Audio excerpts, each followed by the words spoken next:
My name is Margaret Wilson. I am 61 years old, and I live in a quiet cottage in a small town near Manchester, England. My husband passed away 10 years ago after a long illness. Since then, the house has been silent. Every room reminds me of the life we built together. I have only one child, my son, Ethan. Years ago, Ethan moved to Australia with his wife, Emma, searching for a better future. He found success. He owns a beautiful home, drives a nice car, and has 2 wonderful children. I was always proud of him. But pride could never replace loneliness. Every morning I watered my little garden, baked bread, and drank tea by the window. Every evening I watched the sunset alone, hoping my phone would ring. Sometimes Ethan called for 5 minutes. Sometimes he sent money. Every call ended with the same promise. "Mom, I'll visit soon." But soon never came. Still, I believed him. One rainy afternoon, someone knocked on my front door. I opened it, and there stood Ethan. For a second, I couldn't breathe. "Ethan," I cried. He smiled and hugged me tightly. "I missed you, Mom." I cried into his shoulder. It had been almost 9 years. That evening we talked for hours. He showed me pictures of my grandchildren. Then he gently held my hand. "Mom," he said, "I don't want you living here alone anymore. Come to Australia with us." My heart was divided. "I've spent my whole life in this house," I whispered. "Your father planted every flower in this garden." "I know," Ethan replied. "But you deserve a better life. The children want their grandmother close." For the first time in years, I felt hopeful. The next morning he suggested selling the house. "You won't need it anymore." It was the hardest decision of my life. But I trusted my son. Within a month, everything was sold. The money from the house was transferred into Ethan's account because he said it would make moving easier. I believed every word. Finally, the day of our flight arrived.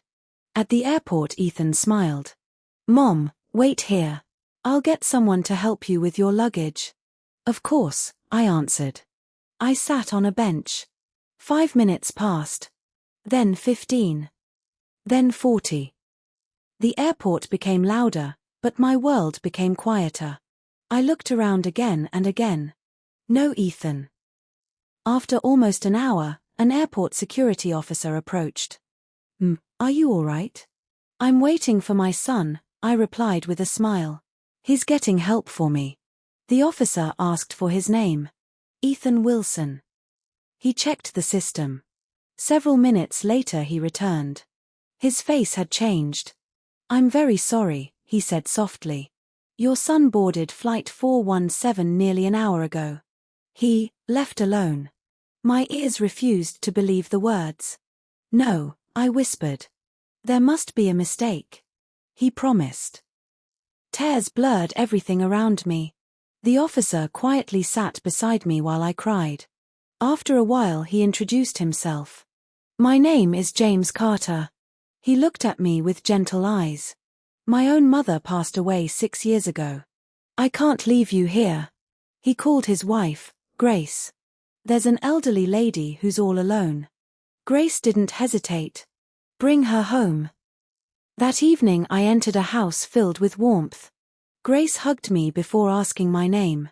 She served me homemade soup and covered me with a blanket. For the first time in years, someone cared whether I had eaten. Still, every night I cried for Ethan. Days turned into weeks. James helped me with hospital visits. Grace included me in family dinners. Their little daughter called me Grandma Margaret. Slowly, my broken heart began to heal. One afternoon James received an urgent phone call. His expression changed. He stepped outside. Later he returned quietly. He never told me what had happened. Months later I accidentally overheard 2 officers speaking. The flight Ethan had taken had crashed over the ocean. There were no survivors. James had hidden the truth because he knew a mother's heart would never stop loving her child even after betrayal. That night I cried not from anger, but from forgiveness. I prayed for Ethan. I prayed for my grandchildren. I prayed that no mother would ever wait for a child who never returned. Years have passed since then. I never got my old house back. But I found something greater than walls. I found kindness. I found people who loved me without sharing my blood. One evening James asked me, "Do you still miss your old life?" I smiled gently. "I miss my memories. But God closed one door so another could open. I lost the son I raised. But life gave me the son my heart needed." If this story touched your heart, remember this.